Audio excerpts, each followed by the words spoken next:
Please welcome Bill. First of all, Stefan, I'd like to thank you and Rogers for having us back. We very much appreciate the opportunity to participate in these important sessions, and we're ready anytime you'd like us to be here. I think it's worthwhile to introduce the role of Smart Systems for Health briefly so that you understand what our particular interest in pandemic planning is.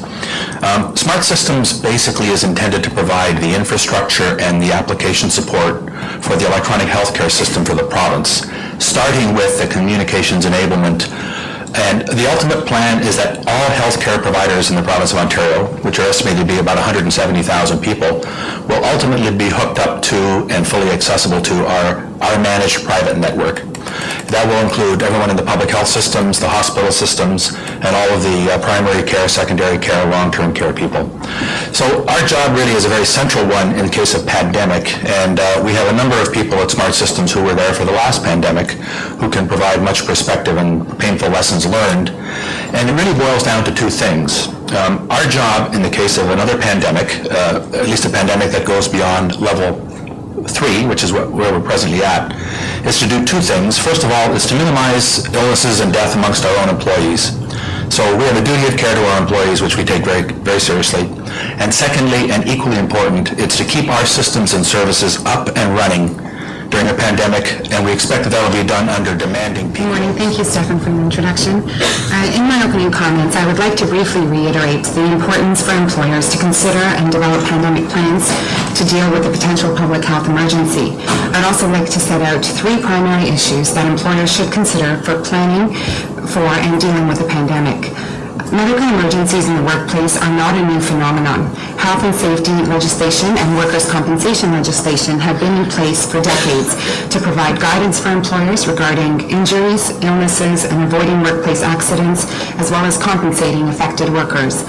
Most employers have also experience in accommodating employees with non-work-related illnesses and injuries in the workplace, and also have some knowledge of the human rights considerations in such situations. Medical emergencies may not be new, but few workplaces have had to deal with widespread and serious communicable diseases. One of the biggest human resources lessons that most of us learned from the 2003 SARS experience is that businesses were not prepared to deal with a large-scale medical emergency.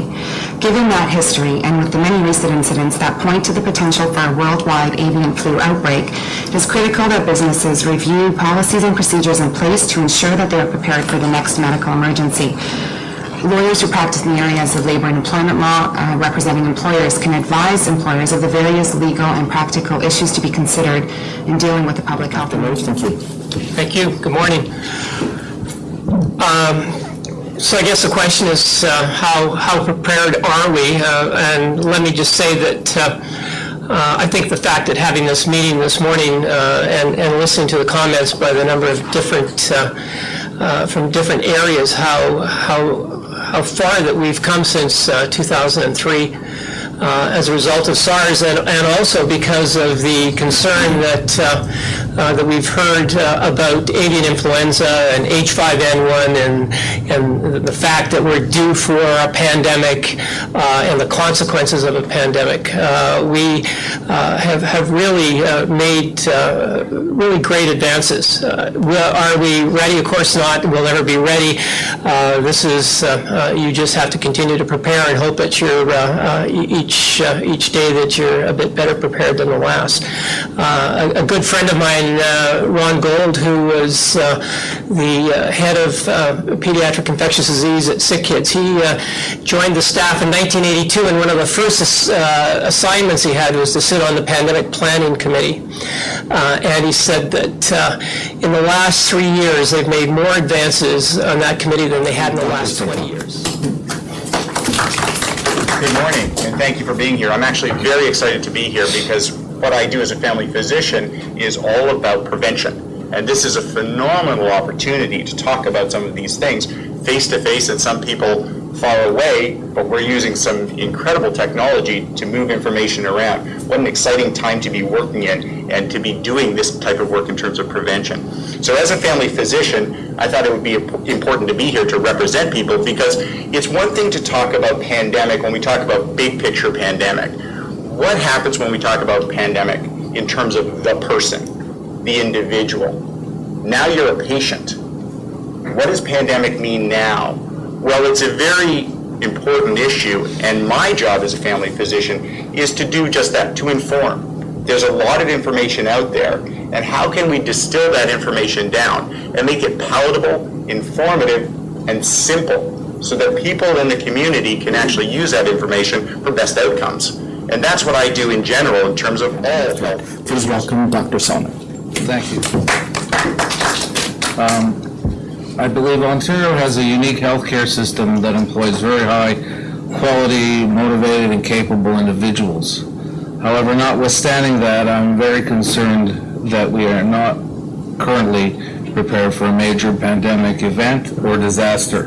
And my fears relate to the problems that we don't see on the horizons. And two of these risks are emerging new diseases and biological agents that may or may not be altered by man.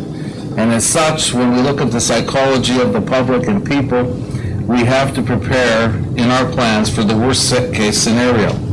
And with that in mind, I'd like to make the following recommendations. One, and probably most important, is we need to create a single operative body on a provincial level that is definitively in charge for all elements of pandemic or disaster management. And these tasks would include, but not be limited to, preparing and executing plans for pandemic disasters, coordinating the exchange of all relevant information with government bodies, communicate the information and instructions to the public, and coordinate very closely activities with the private sector.